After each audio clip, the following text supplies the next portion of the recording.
Yo, what is going on, guys? This is Marz Hoops here, and today we are going to be talking about the number one pick from the 1986 NBA draft.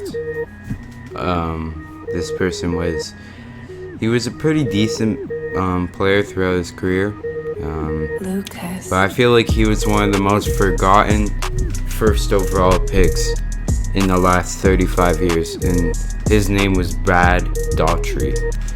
Daugherty was drafted first overall out of UNC. He was drafted by the Cavaliers.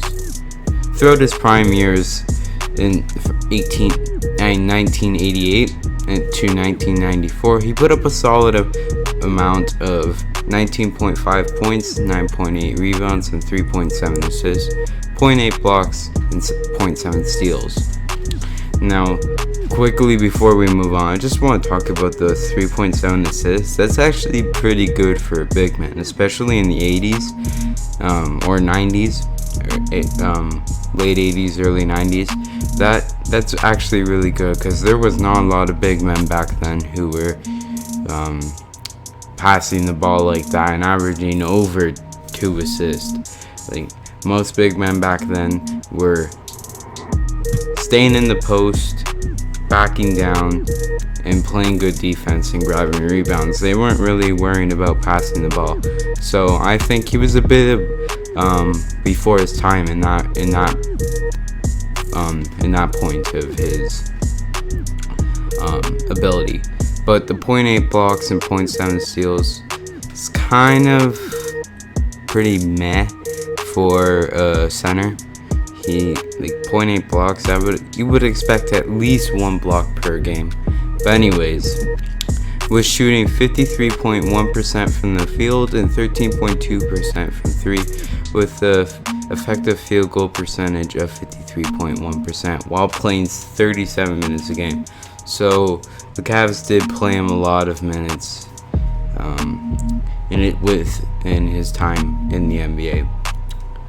Throughout those 8 seasons, his true shooting percentage was 59.2, and he had an average usage rate of 22.5%, which is actually pretty good.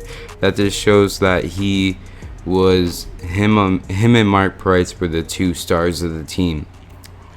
Even though Daugherty was a big man, he ended up being a pretty good passer for a center, like I said earlier. Now let's move on to some of his accolades. He was a 5-time All-Star. He made the All-Rookie team, but that was it. For a first overall pick, that does not seem like too many accolades. 5-time All-Star, I mean that's pretty good, pretty solid. I mean, he wasn't a terrible first overall pick, but he wasn't the best. But here's the reason why. Daugherty was pretty injury prone throughout his career. In his 4th season, he only played 41 games. And he only got to play 9 seasons before he retired. Now Daugherty, even though he didn't have a very long career, he still in his prime, he made 5 All-Star games out of 6 possible ones. So when he was healthy and in his prime, he was one of those top players in the league.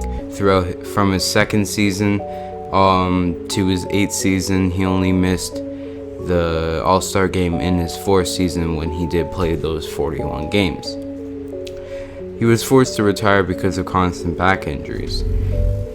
He was a very versatile center, and if he played in today's NBA, I think he would fare well against the other players in the league.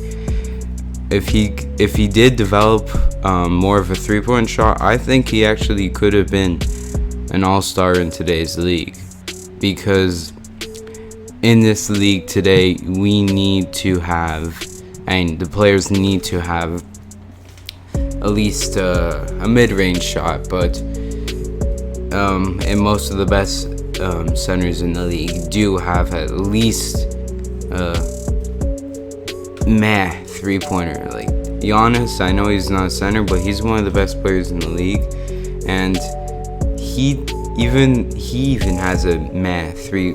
Like, he's alright. He's not gonna hit it like Stephen Curry, obviously, but he does have a math three-point ability. So if he did develop his three, like I said, he would have been an all-star center in today's league as he was back in the 80s and 90s. Anyways, guys, that's it today's video. Hopefully you guys did enjoy, and peace.